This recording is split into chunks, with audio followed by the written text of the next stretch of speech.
여러분 안녕하십니까? 세상에 나쁜 팔자는 없다의 사주 멘토 심평 선생입니다. 오늘은 제가 좀 특별한 얘기를 한번 할까 하는데, 그건 뭐냐면 제가 이제 그 유튜브를 진행하면서 운세를 올릴 때 많은 분들이 삼재에 대해서 걱정을 많이 하십니다. 특히 이제 내년에 원숭이띠, 그다음에 쥐띠, 용띠가 내년부터 삼재에 들어간다고 해서 본인의 일단 사주팔자와의 관계와는 상관없이 상당히 좀 걱정하시는 분들이 많은데, 제가 이 삼재의 비밀에 대해서 좀 간략하게 설명드리고, 과연 삼재라는 것이 안 좋은 것인지 그런 것들 좀 설명드릴 테니까 원숭이띠, 쥐띠, 용띠 여러분들께서는 좀 도움이 되셨으면 좋겠습니다.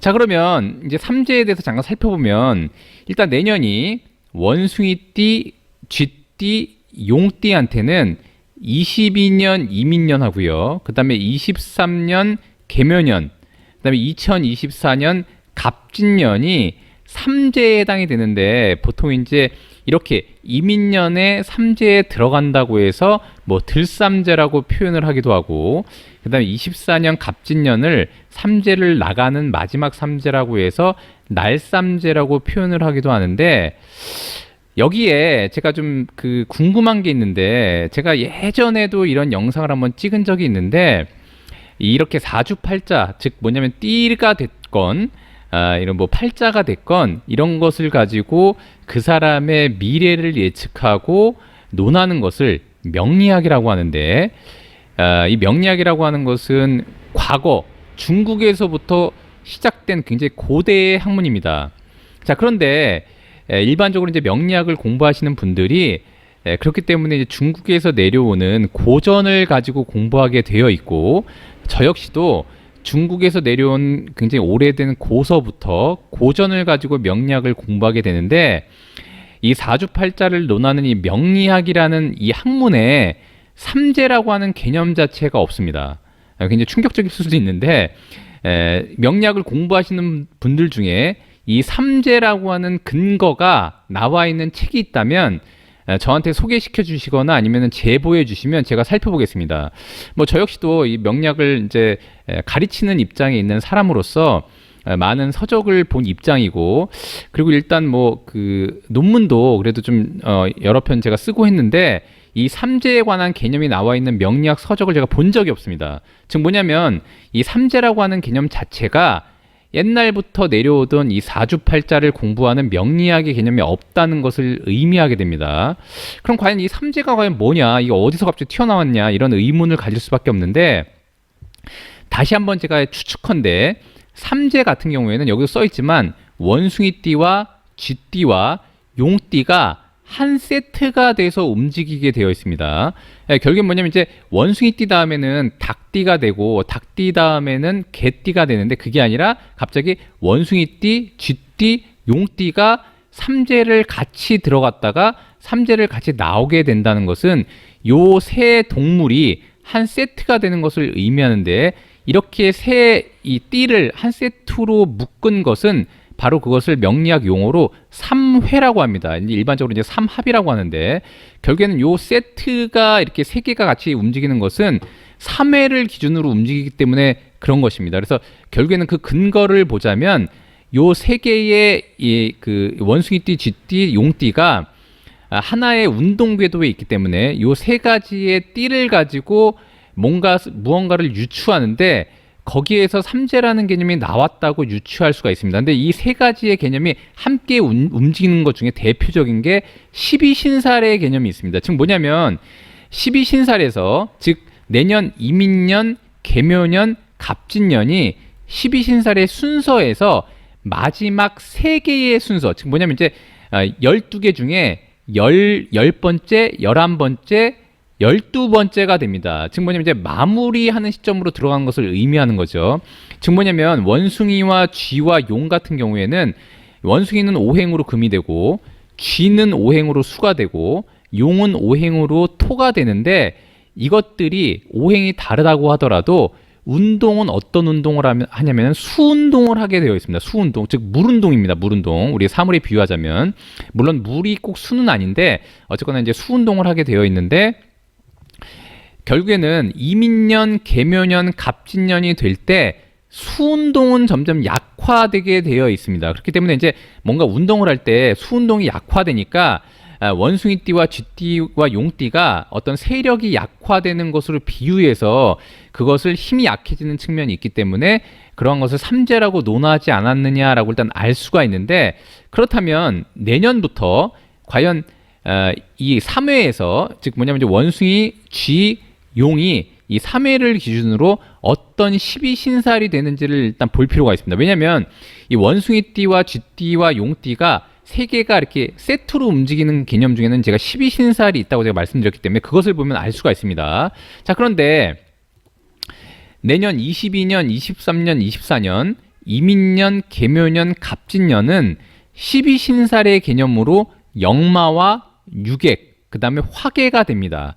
결국에는 삼재라고 하는 것은 역마, 유객, 화계가 그냥 다 안 좋다고 보는 것입니다. 근데 그것은 이제 전혀 근거가 없는 낭설이고요. 제가 누누이 말씀드렸지만 역마라고 하는 것은 고전에 지금 이제 역마, 유객, 화계 이 세 가지는 고전에 명확한 근거가 있습니다.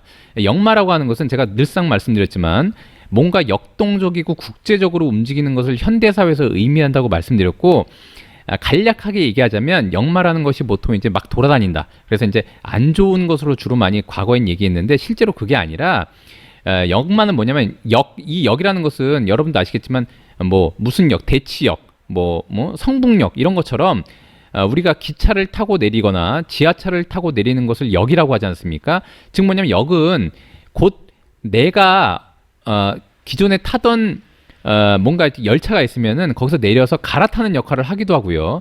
그 다음에 새로운 곳을 출발할 때 역에 가서 이제 열차를 타기도 하는데, 즉 뭐냐면 역이라는 것은 내가 뭔가 기차를 탈 때 환승하는 그런 어떤 그런 기능을 갖고 있다고 일단 보시면 되고, 그렇기 때문에 이제 역은 두 가지 의미가 있습니다. 왜냐하면 기존에 지하철을 타고 가다가 지하철에서 내린 다음에 예를 들면 이제 4호선을 타고 가다가 4호선에 내려서 다음 열차가 오기까지 기다리는 그 환승역을 하기도 하거니와, 즉 뭐냐면 이제 4호선을 타고 가다가 1호선으로 갈아타면 즉 자신이 원래 움직이던 방향을 떠나서 새로운 방향으로 뭔가 갈아타는 것을 의미하게 되는 것이죠. 그래서 일반적으로 이 역마운에는 변화 변동이 많이 일어나게 되어 있는 것입니다. 왜냐하면 내가 환승을 하기 때문에 그렇습니다. 그래서 이 역마라고 하는 것은 두 가지 의미가 있는데, 역이라는 것은 갈아타거나 변화 변동을 만들어내거나 아니면 잠시 그 역에 내려서 쉬는 어떤 행위를 하는 것을 역이라고 하고요. 그 다음에 마라는 것은 곧 새로운 것을 타고 움직이는 것을 마라고 합니다. 그래서 보통 역마를 얻으면 그 사람의 활동이 굉장히 왕성해지거나 아니면 기존의 궤도를 벗어나서 다른 곳으로 갈아타는 것을 의미하기도 하기 때문에 실제로는 고전에서 이 역마를 얻으면 굉장히 좋게 봤다고 제가 말씀드린 바가 있습니다. 즉 뭐냐면 본인이 역마라고 하는 것은 움직이는 것을 의미하는데, 뭔가 움직이려면은 현대사회에서는 열차를 타거나 아니면 이제 자동차를 타거나 이런 것을 의미하게 되는데, 열차가 타려고 해도 돈이 들고요. 자동차를 소유하려고 해도 돈이 들기 때문에 일단 역마를 이용하는 것 자체는 그 사람이 뭔가 사회적인 위치가 되는 것을 의미해서 옛날에 역마를 얻는다고 하는 것은 말을 얻거나 가마를 얻는 것을 의미하기도 했습니다. 그렇기 때문에 옛날에 말이 있거나 가마를 타고 다니는 사람들은 고관대작이 할 수 있는 일이기 때문에 역마라고 하는 것은 삼재와 무관하게 상당히 좋은 운이라고 일단 볼 수가 있게 되는 것입니다. 자, 그 다음에 유객이라는 것은 여기 유객이라고 나와 있듯이 이것은 이제 고전에서 삼재라서 안 좋은 것이 아니라 아까도 말씀드렸다시피 이 신자진, 즉 뭐냐면 원숭이와 쥐와 용이라고 하는 것이 수운동을 하게 되어 있는데, 계묘년, 이 묘라는 글자를 만나게 되면 목이 굉장히 왕성해지니까, 수라는 것은 목을 만나면 에너지를, 왜냐면 이제 나무한테 물을 주게 되기 때문에 에너지의 소모가 일어나게 됩니다. 그래서 이 유객이 된다는 것은 뭐냐면 무조건 안 좋은 게 아니라 본인의 활동을 약간 완화시키고 특히 육체적인 활동을 약간 줄이고 정신적인 활동을 좀 더 강화해라, 뭐 이런 의미로 보시면 됩니다.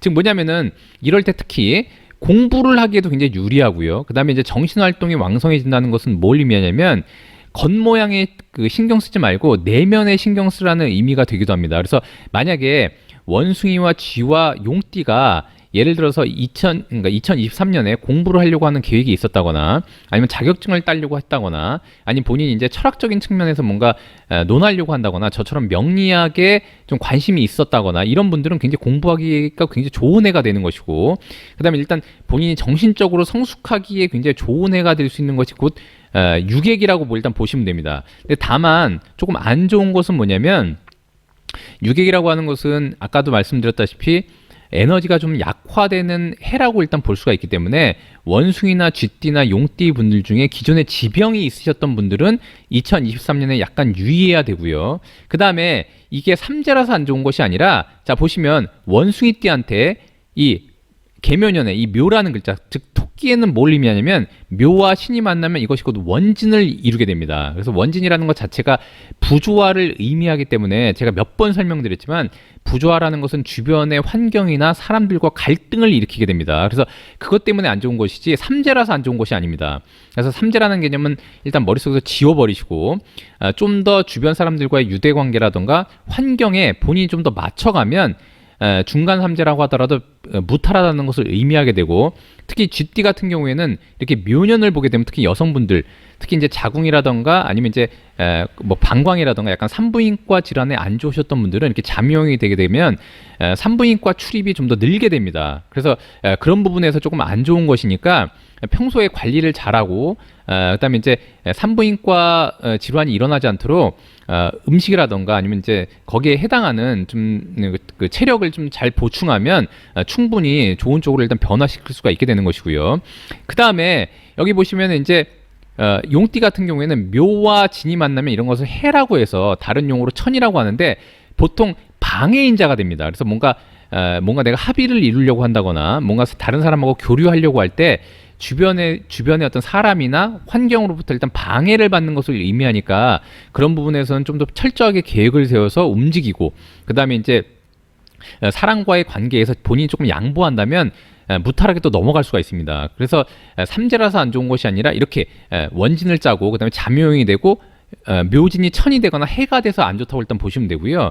특히나 이제 갑진년이 되면 용띠한테는 여기 보시면 이것을 화계라고 하는데 즉 날삼재가 됩니다. 그래서 날삼재라고 안 좋은 게 아니라 화계라고 하는 것은 여기 의미가 있듯이 화려한 것을 덮는다 뭐 이런 의미가 됩니다. 그래서 본인이 외형에 치중하거나 아니면 이제 뭔가 이제 그 규모에 치중하지 말고 좀 더 실속을 위주로 움직이면 좋다는 것을 의미하게 되고 그다음에 두 번째는 뭐냐면 이제 화려한 것을 덮는다는 것은 본인이 후배를 위해서 자리를 내어준다는 의미가 되기도 하고 그래서 보통 정점에 있다가 약간 내려오는 시기 뭔가 이제 고문을 맡는다거나 아니면 이제 자기가 누군가를 갖다 컨설팅을 한다거나 이런 데 있어서도 굉장히 좋은 운이라고 보면 되고 그다음에 아까도 말씀드렸다시피 공부를 하기도 굉장히 좋고 연구를 하기도 굉장히 좋은 운이라고 보시면 되고요. 특히 원숭이띠 같은 경우에는 이렇게 갑진년을 만나게 되면 원숭이라고 하는 이 신이라는 글자와 진이라는 글자가 이렇게 합을 하게 돼서 뭔가 협의를 이루고 합의를 이루어서 주변의 업체나 사람과의 협력 관계를 유지하는 데 굉장히 좋다고 제가 말씀드렸지 않습니까? 마찬가지로 이 쥐띠한테도 진을 만나게 되면 이렇게 서로 합의가 되고 특히나 이 쥐띠한테 이 갑진년이라고 하는 것은 곧 관을 의미하니까 이런 것은 이제 그 명관이라고 하는데 그래서 보통 본인의 어떤 활동에 있어서의 새로운 명예를 취득하는 데도 상당히 좀 좋은 운이라고 일단 볼 수가 있게 됩니다. 특히나 계약을 성사시키려고 한다면 호운이라고 볼 수가 있게 됩니다. 그래서 즉 뭐냐면 이제 날삼재라고 하더라도 충분히 좋은 일들이 많이 일어나기 때문에 걱정할 게 하나도 없다라고 일단 보시면 됩니다. 근데 다만 좀 주의할 것은 뭐냐면 이 용띠가 이렇게 갑진년 즉 우리가 흔히 말하는 날삼재를 만나게 되면 진진이 이렇게 두 개가 이렇게 만나게 되는데 이런 것은 이제 진진형이라고 하는데 이런 것을 자형이라고 합니다. 그래서 자형은 진, 오, 유, 해 즉 뭐냐면 이제 용, 그 다음에 오라고 하는 말 그다음에 유라고 하는 닭, 그다음에 해라고 하는 돼지끼리 두 개가 겹치는 것을 자형이라고 하는데 그 중에 제일 지랄맞은 게 한마디로 이게 진진형입니다. 그래서 진진형은 특히나 다른 사람과의 구설 시비가 많이 일어나고 왜냐하면 바닷속에 용은 한 마리만 있어야 되는데 이렇게 두 마리가 있으면 서로 싸울 일이 많아지는 것입니다. 그리고 특히나 이러한 것은 이제 아수라라고 해서 수라도라고 해서 보통 이제 아수라라고 하는 것은 이제 투쟁의 신이기 때문에 보통 다른 사람과의 갈등이나 이렇게 분쟁이 많이 일어나기 때문에 이럴 때도 마찬가지로 여기 화려한 것을 덮는다고 했으니까 본인이 좀 더 양보하고 자신의 감정을 누르고 특히 말 조심하고 다른 사람들을 좀 더 인정하고 좀 더 위한다면 상당히 더 좋은 운이 될 수 있다는 것을 의미하게 됩니다. 아까도 말씀드렸다시피 용을 만나면 그런 것만 주의한다면 제가 늘상 말씀드렸지만 이런 것을 본명년이라고 해서 본인을 드러낼 수 있는 어떤 해라고 제가 말씀드렸지 않습니까? 특히 화계라고 하는 것은 연구 분야라던가 공부한 분야, 그다음에 본인이 이제 자격을 획득해서 스펙을 높이거나 커리어를 올리는 데 굉장히 좋은 해가 될 수가 있기 때문에 삼재와는 무관하게 좋을 수도 있고 안 좋을 수도 있는데 좋은 쪽을 좀 더 활용한다면 삼재는 전혀 본인한테 영향을 미치지 않는 그런 좋은 해로 바꿀 수 있다는 것을 의미하게 되니까 앞으로 원숭이띠나 쥐띠나 용띠 여러분 내년부터 삼재에 들어간다고 해가지고서 전혀 걱정할 게 전혀 없습니다. 그래서 삼재라고 하는 개념은 정리하면 과거에 이 사주팔자의 개념에서 원래 있었던 게 아니다. 제가 예상컨대 중간에 근대에서부터 조금 삽입된 게 아닌가 이렇게 일단 판단이 되고요. 어쨌거나 삼재라고 하는 개념은 그 근거가 없기 때문에 다시 한번 말씀드리지만 고전에 이 명리학을 공부하는 책에 이 삼재라는 개념이 나와 있다면 저한테 제보해 주시면 제가 직접 확인해 보겠습니다. 자, 오늘 제가 이렇게 삼재에 관련돼서 간략하게 여러분들께 좀 희망을 드리는 좀 그 영상을 한번 찍어봤는데 도움이 되셨길 바라고요. 여러분이 구독해 주시면 희망은 제가 드리겠습니다. 이상 세상에 나쁜 팔자는 없다의 사주 멘토 심평 선생이었습니다. 감사합니다.